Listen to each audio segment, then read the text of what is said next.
there, and welcome to another episode of DisruptEDTV. Today we are joined by Cristian Rodriguez, who is going to be talking to us, at least in part, about his PhD that he's working on, digital entanglement, how students come to connect. We'll talk about this with technology and how they can make it take full advantage of it. I did a terrible job of giving it its full title, but that is what Cristian is here for today, to share that properly with us all, but also for us to dig a little bit beneath the surface as welcome.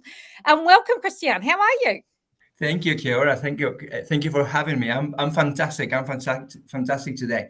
Yeah, the full title is like Digital Entanglement: How Students and Devices Come and Stay Together.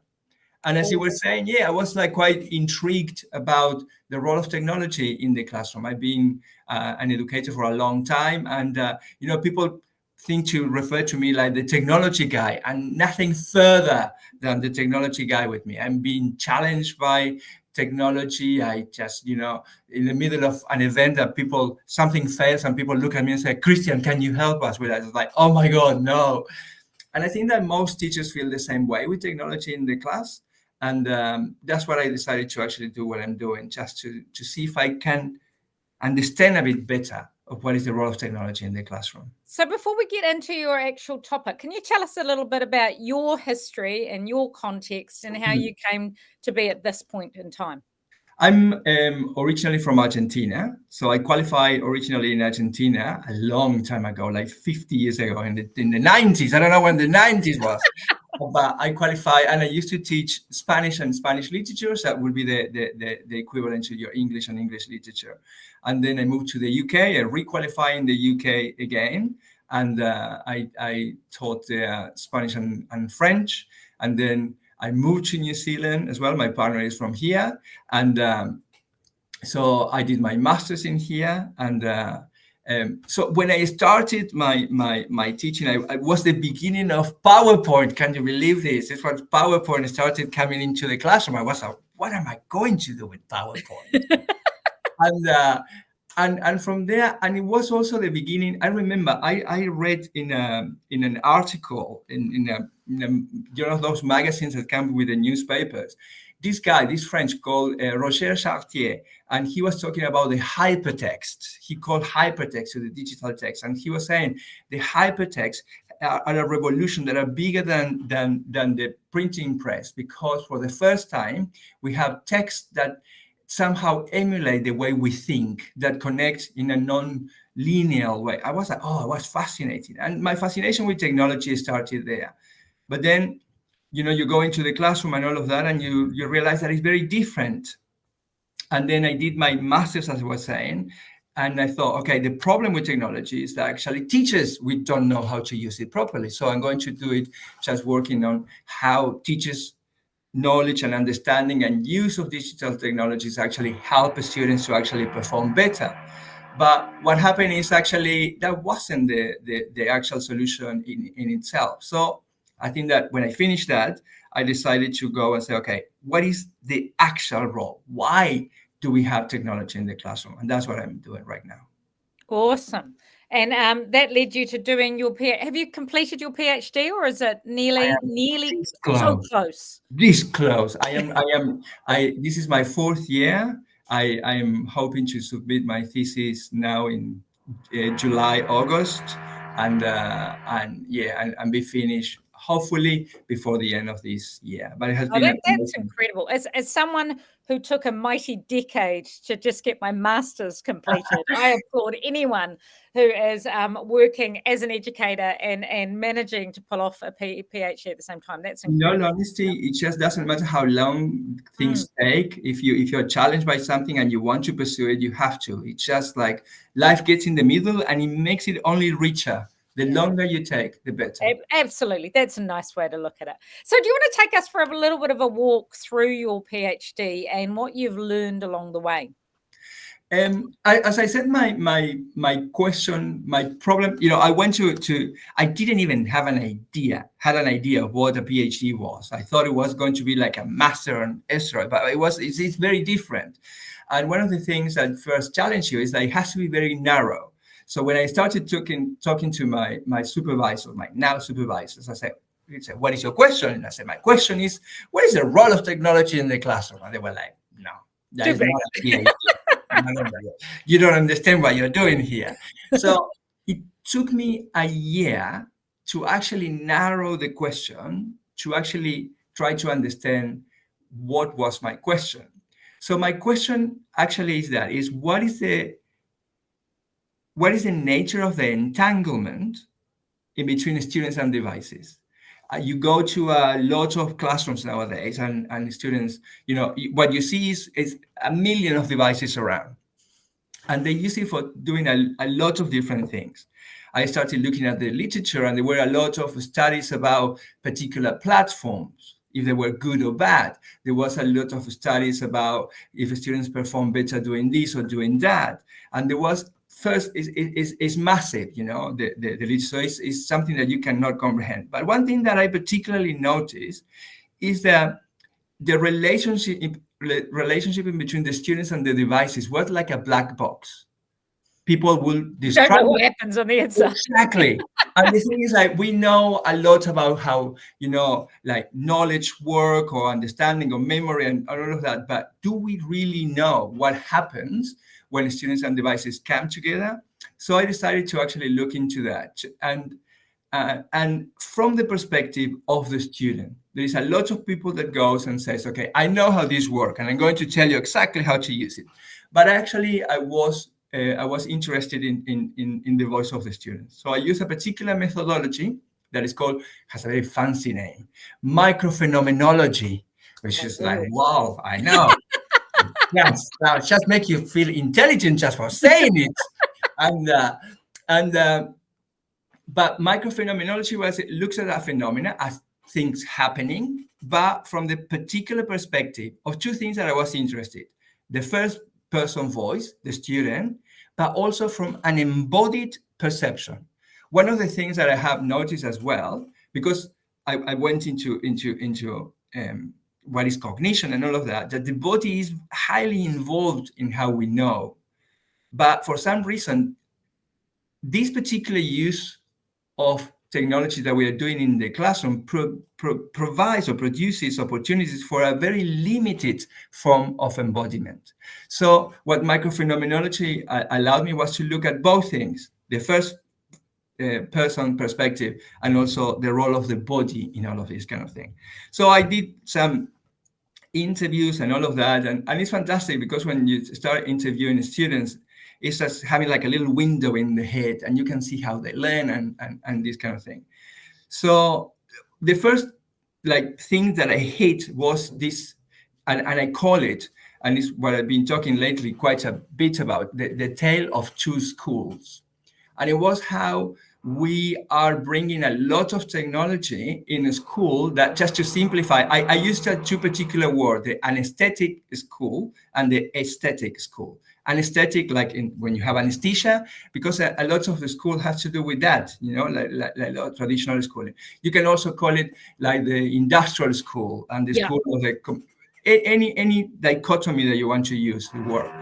But one of the first thing that I realized is we have this tale of two schools. We have a school that emerged in a particular moment of scarcity of knowledge, scarcity of access, scarcity of opportunity. And we have the practices that we are bringing into that school that have nothing to do with the scarcity. I think that you can talk about a lot of things that we are lacking in this moment. But for example, there's not a scarcity of information. I think it's all around you and things like that. So the thing is, the first trauma, if you want, to our students is that bringing this practice that belonged to an era into a school that belonged to another one. But also I started looking in the role of technology. What is technology? And technology defines us as a species. We are technological species. We are a cyborg, if you want.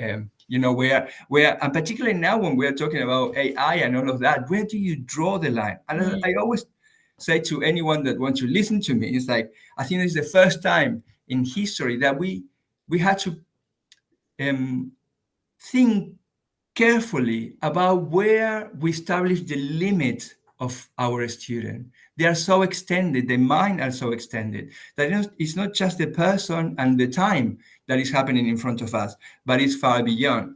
So the idea, basically that I started working was about this. Like technology is much more than just the tools that we use to do things. They are the tools that we think with. We think with the world. We see through technology.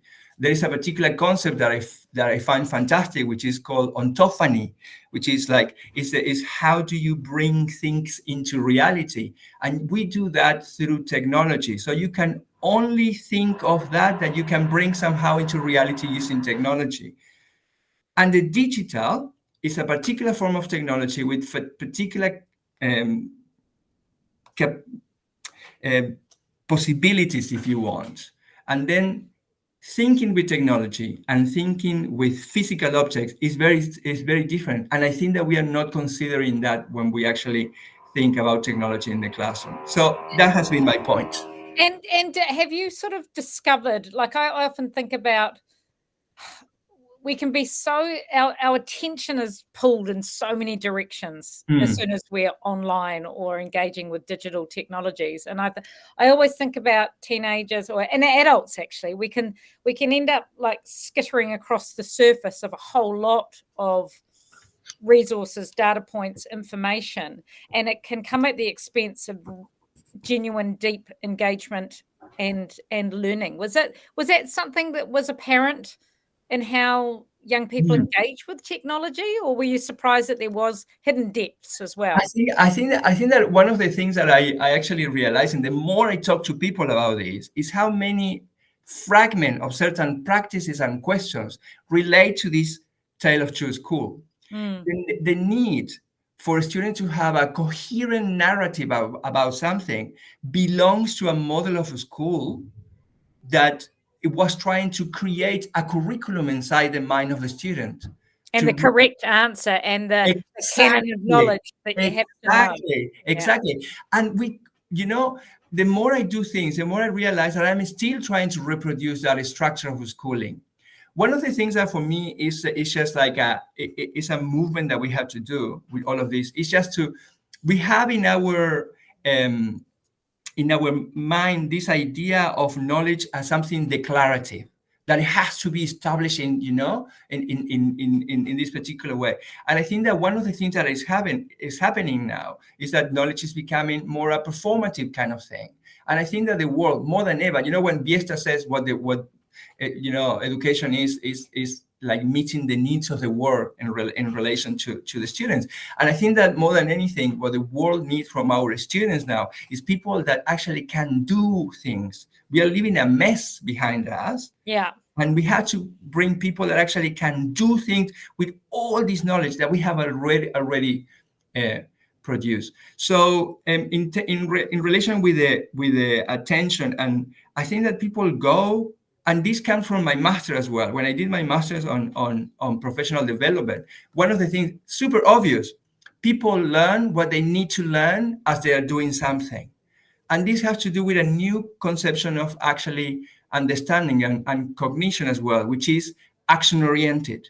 And I think that is the thing that school probably, in my opinion, needs to actually change a little bit, which has to be more action-oriented and not be so concerned about the curriculum. The curriculum is that thing that is around us, which we interact all the time. It's actually, the ethics of that interaction that is the actual process of education.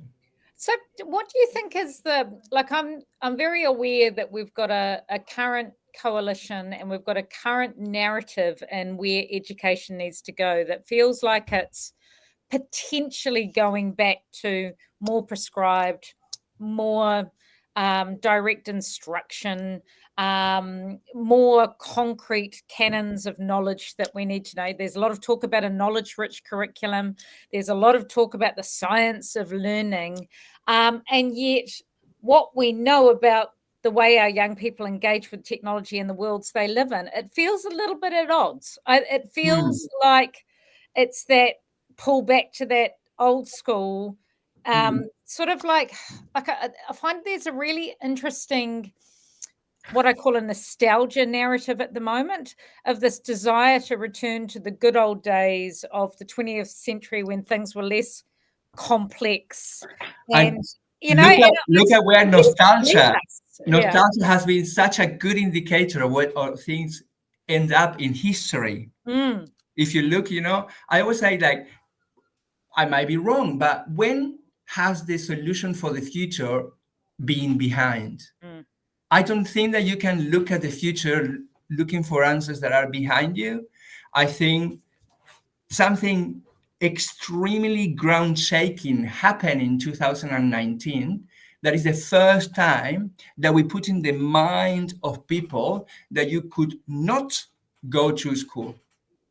And I remember when my principal at that point, I was director of digital technology, was telling you had to tell teachers how to use Zoom because we might close school. And I was like, what are you talking about? School cannot be closed. What this is, and suddenly something happened. This has happened. People now have in their mind this experience that you cannot go to school, that school is not the only place where you receive education. That is that. And I think that we have to more than ever gain our clientele back into school. Yeah. That's where I worry about a punitive attendance strategy, because it's not about saying go back to how it used to be. You need to get back in the classroom. It needs to be 100% of the time.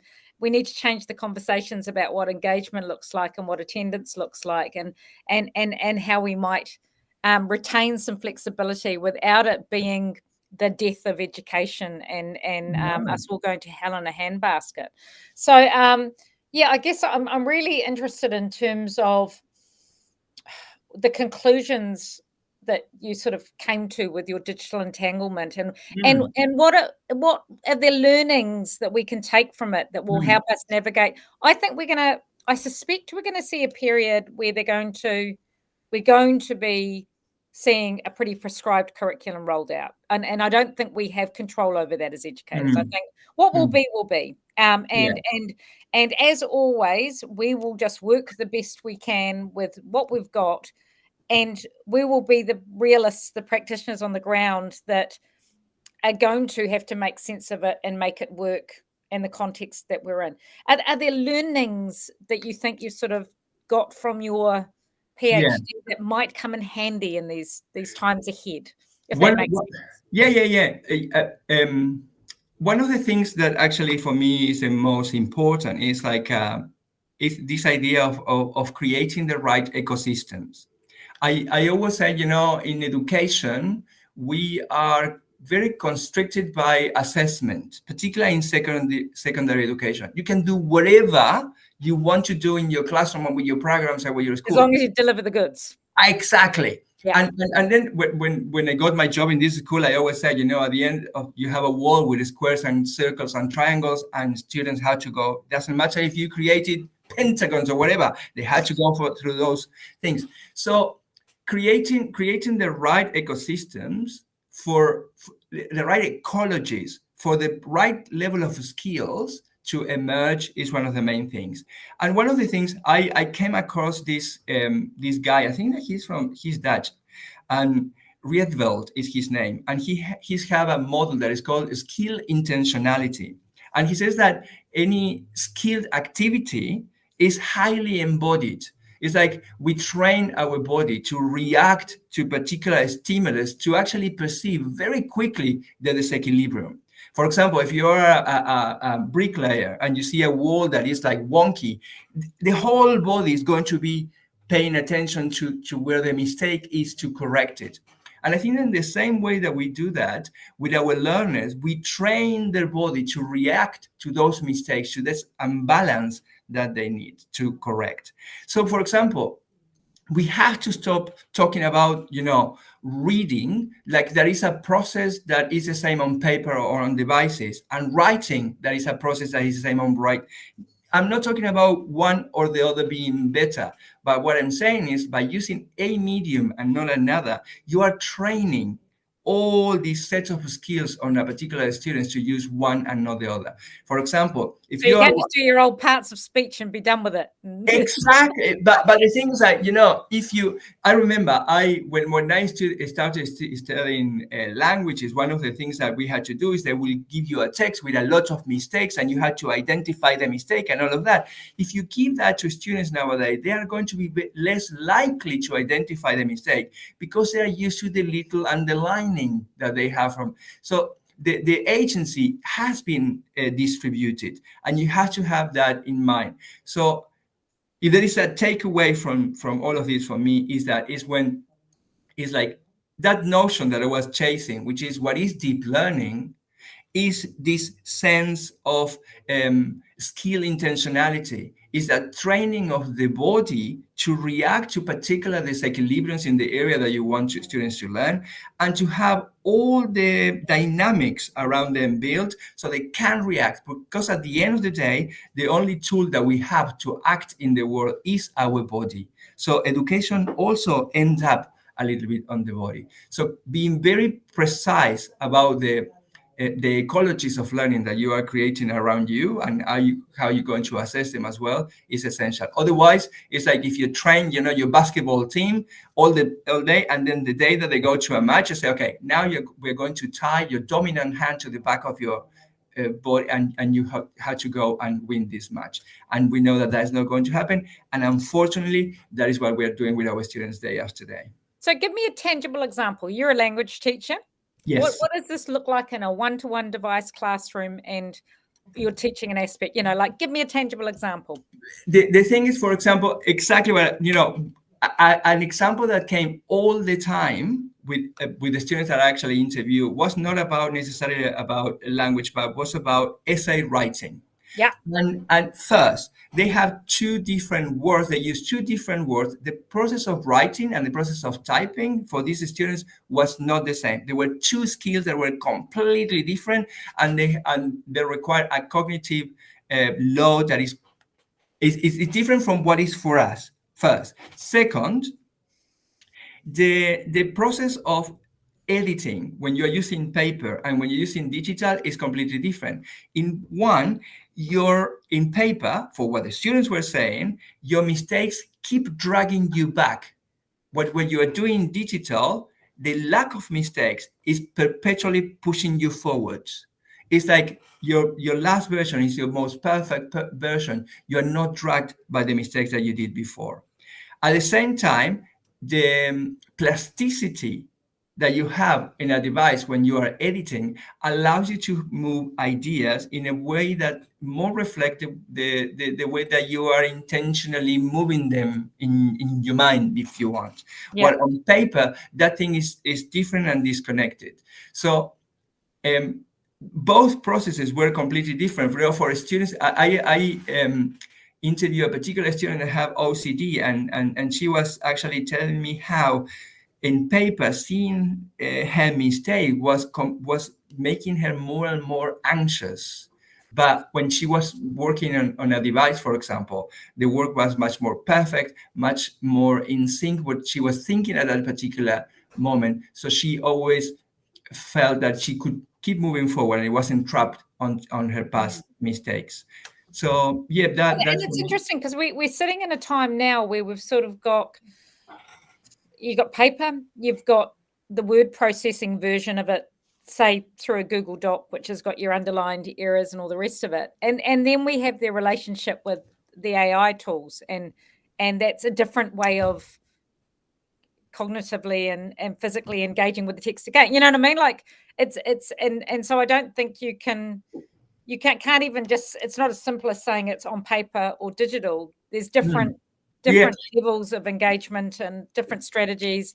We do need to be explicitly like, I think I could imagine teachers saying, oh, but I'm not a tech expert. But it's more, sometimes it's as simple as stepping back and thinking about, we're generally quite successful at doing this stuff because we're older and we've had more time at doing it. And it's sort of breaking it down in terms of how we engage with texts ourselves that we might be producing or we might be writing, and even having those conversations with students explicitly about the act of Totally. I think I lost processing you. text in a digital format. Like, Oh, because there's a yeah. lot of assumptions that we assume students know how to do, eh? Is that part of the challenge? Absolutely. But one thing again is just moving away from this idea of the two schools, Yeah. which is, that we know what the students have to produce. Yeah. And the students have to produce this thing that I already have in my mind, and it has to look like this. Funnily enough, the poorest use of technology that I saw in the classroom was the one that was over-directed by the teachers. The richest use of technology was the one that was up to the students. Because at the end of the day, what is education for if not for them to think and to learn to think and to have this rehearsal of thinking and taking position?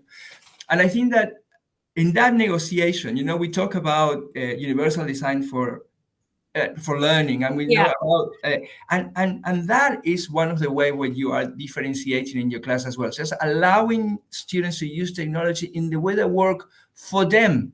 Because and it's that learner agency piece as well, eh? It's Totally. giving them the ownership. And what I found interesting, we had a young guy come in and he was doing research on learner agency and what enabled for success when you're focusing on learner agency. And it was feedback, like giving students specific feedback and next steps. So it's sort of like not overly prescribing the process for them, but also not being so hands off that you're not giving them feedback and feed forward as well. It's a bit of it's a dance that we've got to get right, isn't it? In terms of standing back far enough to genuinely let them be explorative and creative and have ownership about the medium and the modes of the learning, but also being hands-on enough that they understand what success looks like and they understand what the criteria is that we're going to be using to measure their success in terms of what they produce, but also inserting ourselves and making sure we give explicit feedback throughout the process without dictating the means and modes in which they represent the information. Does that? Yeah, that makes sense. That makes sense. I didn't go much into feedback or anything like that. I was more interested in how they were constructing actually their own. And to be absolutely honest, most of the students that actually I interviewed, they were actually in their own universe creating things. They were highly motivated as well. So that has to be introduced there as a caveat of the group. And I think we're still yet to. Like I think about our young people and particularly about the number of young people that are passionate about cosplay and alternate worlds and fan fiction, and they have these whole other lives which are incredibly creative and they're producing all of the stuff, and we're yet to invite that into the class. I mean, I'm sure there are some teachers that are doing that, but we're yet to let go of the controls enough to take advantage of the creativity of which they're capable of as well. That is actually one of the most philosophical parts of my study as well, which is I suggest that the digital is actually a structure of perception, in the sense of like it's not just a tool or a portal to actually access information, but it structures the way they see and they interact with the world in really basic things. For example, and we saw this through COVID, for example, space and time are a very different notion than the one that we actually grew up with. But friendships, relationships, existence, like there is a book that is super influential for me at least, that is called The Digital Condition, which says like, the digital came into society as society needed a new form of social contract. And we found in this group, in these alternative societies, where we can actually be with a different kind of commitment, the alternative to that. And it was something fantastic that happened in an English class. The teacher, just to preserve the authenticity of the work, say, okay, you're going to work like 500 words, I think, or 300 words had to be, just handwritten. You do it unplugged, and then you're going to connect to the computer. His body position, his expression changed when he actually connected to the device. So I asked these questions. It's like, and actually when we started talking again, the way he was displaying himself changed. He started smiling and said, like, it made me. He says, I felt free. When I connected, I felt free. I was connected. And I said, you are connected to what? I'm connected to everything. I connected to friends, to my friends, to knowledge, to the things that I need to do. And I think that we have to start understanding the world in the way that our students understand the world as well. And being connected and being on the internet and being part of, I don't know if you are familiar with the work of Andy Clark with Extended Mind. It's quite old now, 1998. Yeah. But there's an example that he gives about people with, this Otto, I think is the name of this person that actually has some cognitive issues and all that. And is this example of like having post-it notes around the home. And it says like this post-it note as cognitive as anything that is inside your brain. And I always say the same thing. How violent is to remove this post-it note from around the house from someone that has Alzheimer's, for example, because you are removing the cognition. And I think that we don't think enough when we remove the electronic devices from our students, because their life is extended in that way, and it's not their fault. This is the way everything has happened. And it makes me think of like my frustration with the cell phone ban being so black and white and saying, take it off them. And then we heard this narrative how kids suddenly were making friends, connecting, going out into the fields and dancing and, getting books out of the library. And wasn't the world fantastic now they've put their cell phones away? And it strikes me that we missed the point. Like for many young people, their sense of belonging, connection is the absolute opposite of that. It is the communities they have online, the friendships they have online. And it's no lesser just because it looks different to what we did in the 1980s. That's my point. And again, and without forcing things, but it's just going back to the tale of two schools, no? Why do we have to impose our model of society, our model of socializing on them? I think it's a way what we need to do is to grow a way to do this in a positive manner. I'm not denying here there is some negative aspects of technology. Totally. Yeah. And we know that, but it's like with everything. I do wonder though, isn't it, about the challenge we have with binaries in education, full stop. You know what I mean? It's like the digital and then the cell phone ban, the knowledge versus the skills, the structured literacy versus this and that, and we seem to constantly be battling binaries and going swings and roundabouts, consecutive governments going from one extreme to the other. And it's really damaging. But that again, and like that's the beauty of like the philosophical part of that, because that is this Cartesian, from Descartes, this thing of like the mind and the body, and one of the elements of this anesthetic school that I was talking is there is Cartesian by definition. You have this binarism, and we know that reality and problems are much more complex than you use your phone or you use paper. That learning is just, it's beyond handwriting or typing. It is a very complex issue. So I don't think that I have discovered, anything super new in here, but personally, it's such a good conversation, I think. And now's the time for us to be having these conversations, because I think there's this desire for simplistic solutions at the moment that aren't going to be serving us well in education, and that actually it's going to be on us as educators to take whatever is served up to us and making it work in the context that we actually exist in. So I think we're going to be having to have these very meaty conversations about how we make relevant whatever we're told to do and whatever we're told to deliver and however we're told to assess things, and make it, actually fit for purpose for young people who work in a very different way. there is a report that it has, like, when you read some things and they haunt you forever, they are living in your mind. It's called Those Who Disappear. I don't know if you have seen it. No. Is I think it's from. I feel like you might need to share a reading list for me to Oh, put underneath this. no, Because no, you talk no, about so no. many ones that I need to go back and Ah, find. You're going to it send is. me a reading list, eh? Yeah, but this one, that Those Who Disappear, is done by the University of Melbourne, and it's about, I think, if I'm not wrong, 50,000 students in school age that have disappeared from schools in Australia. No, is that they are not going, or they have disappeared, and they realize how important it is to be a school first, to know the well-being of students. If they are not part of a school, you don't know if they are dead, alive, good, eating, sleeping, or what. So the first thing is like that: students need to be at school. And second, they identify problems why they disappear from school. There is a typical three, I think, that we all deal with all the time: bullying, violence at home.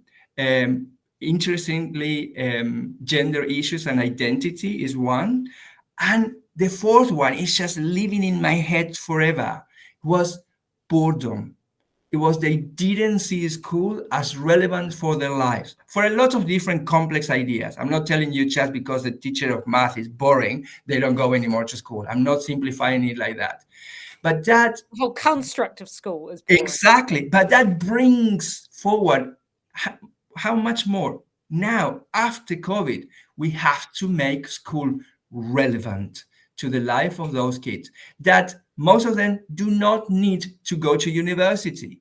Most of them will choose not to go to university. So that line, that argument that is school, if you don't go to school, if you don't do well, you're never going to go to university, it's just It's like, redundant. no. Yeah. So the question, they should turn around and tell us why I'm coming to education, to school. And I think that is the answer that we have to start thinking about. Why do we open the doors of our school every day? What do we want those students to do? And are our systems in place to actually rescue that from what we are doing? Because if what we want our students is to actually live the values of our school, is that what we are assessing? Is this the important thing that the students are taking away from there? And I think that where the conversation is really confusing at this particular time in history. Woo-wee. I feel like we could talk for hours. Oh, I can't. Nobody talks to me anymore because of that. Because I can't talk for hours. So Yeah, I think this is the beginning of a conversation.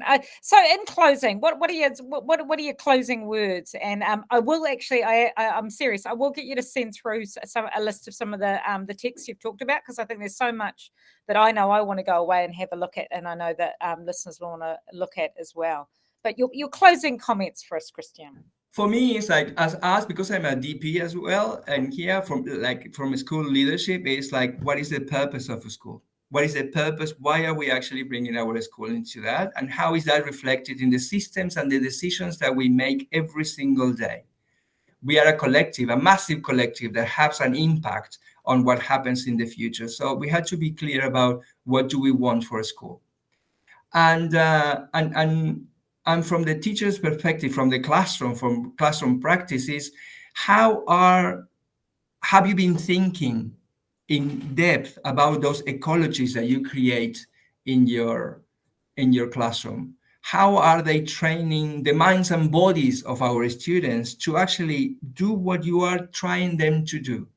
It's not the same if they're going to be writing, and literally handwriting an exam at the end of this thing, that they're all the time working on the devices or things like that. How are you developing the right body schemas around how your students are behaving, and how are you facilitating that that particular form of living that you want for your students in that?